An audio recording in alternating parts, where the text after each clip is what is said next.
Bom dia, presidente, novamente. Bom dia aos outros deputados que estão chegando.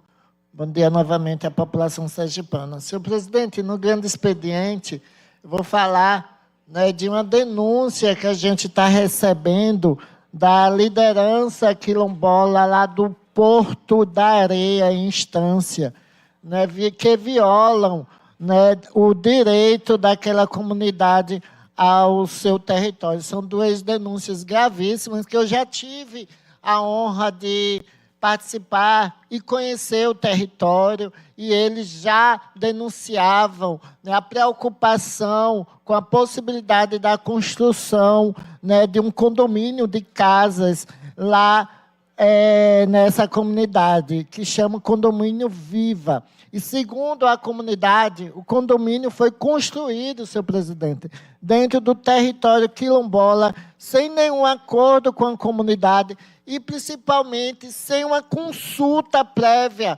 como manda a resolução da Convenção 169 da OIT, que é a Organização Internacional do Trabalho.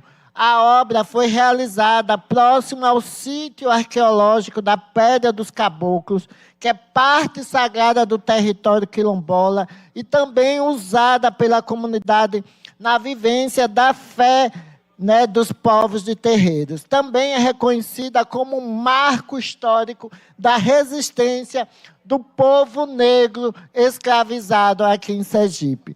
Naquela localidade, o caminho de árvores que dava acesso ao sítio arqueológico foi destruído e a Pedra dos Caboclos cercada, impedindo assim o acesso à comunidade. A comunidade já acionou o Ministério Público Federal, os órgãos do governo federal responsáveis pela proteção e garantia dos direitos quilombolas, mas nada foi resolvido. Agora estão construindo vala de drenagem que vão desaguar diretamente no rio Piauitinga, e a comunidade está receosa que essas valas sejam utilizadas para descarte do esgoto do condomínio dentro do rio, que segue sendo fonte de trabalho e renda para as pescadoras e pescadores e também as marisqueiras da comunidade. Eu vou pedir para a exibição de algumas imagens, de algumas fotos que a gente recebeu, né, da construção desse condomínio, porque sempre eu trago denúncia de como o Estado, as prefeituras, né, e dão licença, né, a empreendimento que só visa a especulação imobiliária, desrespeitando as comunidades, desrespeitando o meio ambiente, e, infelizmente, isso acontece em quase todo o nosso Estado, como já relatei a questão, né, que está acontecendo, a construção de drenagem que está acontecendo lá na zona de expansão, ali no Mosqueiro, e toda a região de Matapuã, Robalo, Areia Branca, que também a gente recebeu várias denúncias das comunidades. A segunda denúncia, né, que recebemos do território quilombola do Porto de Areia é o descarte irregular de entulhos, restos de obras nas margens do rio Piauitinga, que está promovendo, nas palavras da liderança quilombola, um verdadeiro aterramento do rio. A montanha de entulho vem crescendo e a comunidade está receosa que as chuvas fortes levem esses entulhos em grandes quantidades para dentro do rio, agravando ainda mais a situação do rio Piauitinga. Infelizmente, já recebe esgotos do centro da cidade e de bairros próximos ao quilombo Porto da Areia. Tem algumas outras fotos, né, que não foram expostas ainda. Se puder colocar, olha aí, ó, olha onde chega os entulhos, onde, né, a gente percebe um total desrespeito, né, e consequências trágicas para a comunidade, não só a comunidade ali em torno. Eu lembro que quando eu fui lá na comunidade, a gente já percebia uma movimentação estranha, né, de caçambas entrando, né, nessa rua. Olha, isso é a falta, né, de fiscalização e, infelizmente, a gente percebe licenças ambientais como da ADEMA e de outros órgãos de defesa, que deveria defender e proteger o meio ambiente. Né? E em tempos de crise climática, faz e é ainda mais necessário conservar a natureza. E, para isso, é fundamental que o poder público respeite o território de povos e comunidades tradicionais. A nossa mandata vai fiscalizar e somar a essa luta em defesa do território quilombola do Porto de Areia e Estância e também em defesa, né, do rio Piauitinga e de toda aquela margem que fica localizada, né, no município de Estância. Bom, senhor presidente, eu estava esperando hoje a visita da presidenta da ANTA, que é a Associação Nacional de Travestis e Transsexuais, a Bruna Benevides, que está aqui na nossa cidade, nosso estado. Ontem participei de um seminário feminicídio e transfeminicídio que aconteceu lá no auditório da reitoria da Universidade Federal de Sergipe. E foi uma abertura, eu tive a honra de participar da mesa da abertura e também, né, dessa mesa de debate, onde falamos sobre os desafios do enfrentamento do feminicídio e transfeminicídio no nosso estado. E esse evento, né, que é organizado pela professora Patrícia Rosalvo e pelo, né, programa de pesquisa Chique Chique, é um evento internacional que trouxe vários pesquisadores, várias pessoas da América Latina para debater as questões, né, do feminicídio e transfeminicídio. E a Bruna Benevides, né, se tornará a primeira pessoa trans a receber a medalha do mérito legislativo da Câmara Federal por sua atuação através da ANTRA na formulação de políticas públicas e incidência de políticas nos poderes legislativo, executivo e judiciário e também em defesa dos direitos da população trans e travestis.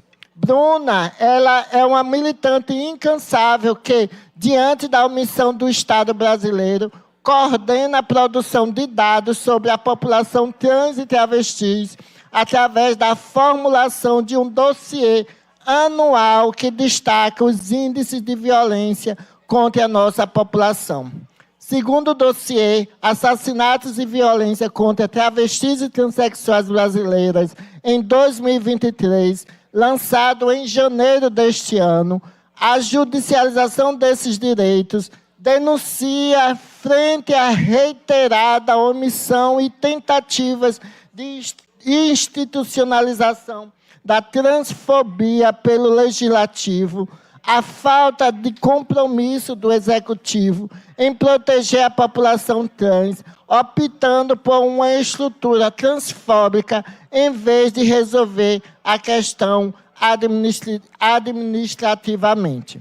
O dossiê também aponta que, dentre as 155 mortes de pessoas trans e travestis motivadas por transfobia em 2023, 145 foram de assassinatos e 10 pessoas trans suicidadas. A maior parte das vítimas é jovem, tem entre 13 e 29 anos, negra, empobrecida e reivindica ou expressa publicamente o gênero feminino.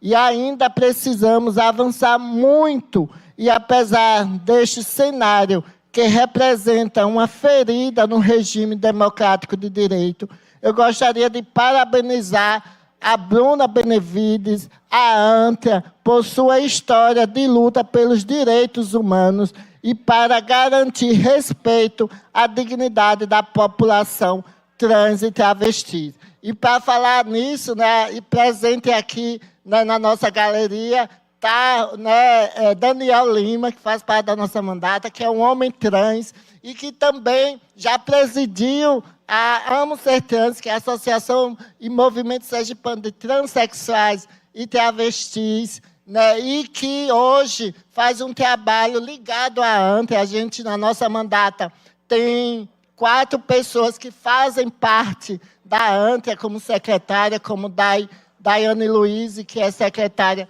de Educação, e outras pessoas que contribuem para que esse movimento de enfrentamento à violência contra as pessoas trans e, principalmente, contra esse transfeminicídio que acontece com a nossa população possa ser diminuído. E ontem, na minha fala, eu trouxe, senhor presidente, a importância da educação nesse processo de desconstrução dos estigmas e estereótipos em relação às nossas corpas.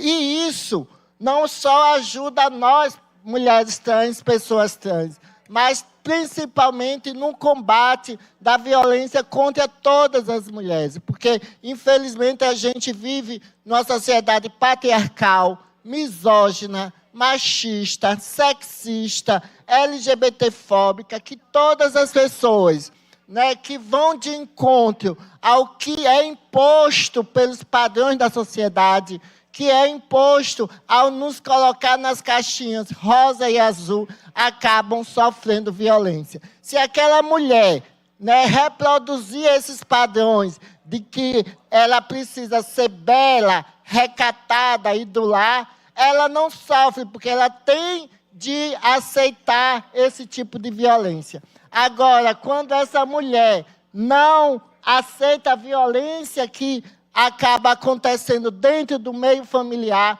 tenta romper um relacionamento abusivo e violento, ela acaba sendo vítima de violência, né, mais forte, né, uma violência física, chegando ao feminicídio, ao assassinato. Por isso que é muito importante a gente denunciar, né, da gente fortalecer. Ontem foram apresentados alguns dados que, desde a Lei Maria da Penha, tem aumentado os casos de feminicídio no Brasil, mas tem aumentado justamente porque as mulheres não estão mais aceitando esse ciclo de violência, está denunciando, está querendo se livrar de casamentos abusivos. Infelizmente, por essa postura heteronormativa, né, dessa masculinidade tóxica, acaba fazendo com que o homem não permita que a mulher decida romper com esse relacionamento, levando o feminicídio. E eu, como mestre de educação, acredito na importância da gente debater questões ligadas a gênero e fazer uma diferença de identidade de gênero em relação a o que eles nos colocam como uma ideologia de gênero.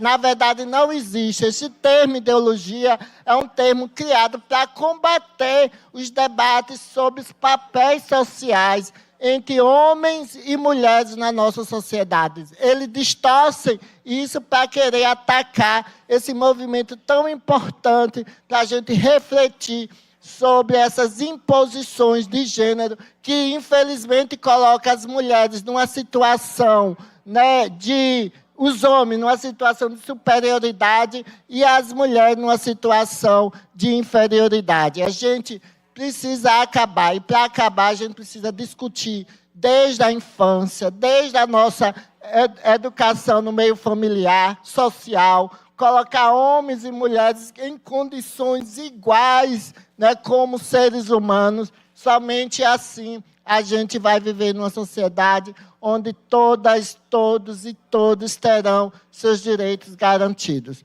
E para falar sobre violência, senhor presidente, já justificando, a gente já enviou, né, uma circular informando que eu estou viajando hoje à noite para Brasília, que amanhã eu vou participar na Comissão de Direitos Humanos das Mulheres e de Igualdade Racial, de um seminário para falar sobre violência política de gênero, onde várias mulheres, né, brasileiras que estão na política, né, parlamentares, que sofreram violência no sentido de ameaças e outras violências, né, de gênero na política, vão se reunir para que a gente possa, a partir do seminário, propor políticas públicas para proteger as mulheres da política. Porque quando nós, mulheres, ocupamos a política e não reproduzimos esse modelo de política que está imposta, quando a gente denuncia esse modelo que foi criado a partir de uma perspectiva do homem branco, europeu, colonizador, hétero, cisnormativo, nós somos uma ameaça por esse sistema. Por isso que nós, mulheres, quando somos mulheres trans, negras, mulheres empoderadas, que estão ocupando esses espaços, sofrem essas violências. Espero, né, que cada vez mais a gente possa ter a diversidade das mulheres, a pluralidade de mulheres e homens, né, também em espaços de poder. Somente assim a gente vai contribuir. E outra questão que eu trago da importância é trabalhar em rede. Não adianta somente a Secretaria de Mulher fazer um trabalho de enfrentamento, a Secretaria de Segurança Pública, né, fazer ali, ter um órgão específico, mas tem de trabalhar em rede. A Secretaria de Educação, a Secretaria de Assistência Social e Direitos Humanos, Secretaria de Segurança Pública, Secretaria, né, que está aí, né, que foi criada nesse governo da mulher, que para realmente enfrentar, para a gente poder ir buscar a raiz, né, de que gera essa violência, que é, infelizmente, nessa construção, nessa imposição de comportamento de gênero que coloca o homem em situação, né, de privilégio em relação às mulheres. Espero, né, que com essas movimentações, com o seminário internacional que está acontecendo na Universidade Federal, com esse seminário que vai acontecer amanhã e terça e quarta-feira, ou quarta e quinta-feira, lá em Brasília, na Câmara dos Deputados, e também com a força conjunta, porque a gente está no 21 dias de ativismo contra a violência às mulheres. E tem, dentro desse dia, tem um dia onde o homem é uma peça importante no enfrentamento, no combate à violência, porque não adianta nós, mulheres, se organizar, se conscientizar de que a gente não aceita mais violência, se os homens não se perceberem que praticam, né, violência. E a violência não é só o assassinato, o feminicídio, é querer controlar, é querer colocar a mulher como inferior, é achar que a mulher não é capaz, é querer controlar a vida, o desejo e o sentimento das mulheres. Então, espero que todas essas movimentações e que, com a parceria com os homens, para, primeiramente, reconhecer comportamentos machistas, misóginos, porque, infelizmente, o racismo, a misoginia, o machismo, a LGBTfobia, como o capacitismo também, são estruturais em nossa sociedade. Por serem estruturais, estão nas relações sociais, está na nossa cultura certos comportamentos. Se a gente não fazer autoavaliação, perceber que certos comportamentos, certas frases, certas palavras são violências, né, a gente não vai mudar. Então, que a gente possa fazer a autorreflexão e juntos, enfrentar, né, todo tipo de violência contra as mulheres e, consequentemente, contra qualquer outra pessoa. É isso, senhor presidente. Muito obrigada. havendo mais oradores, antes de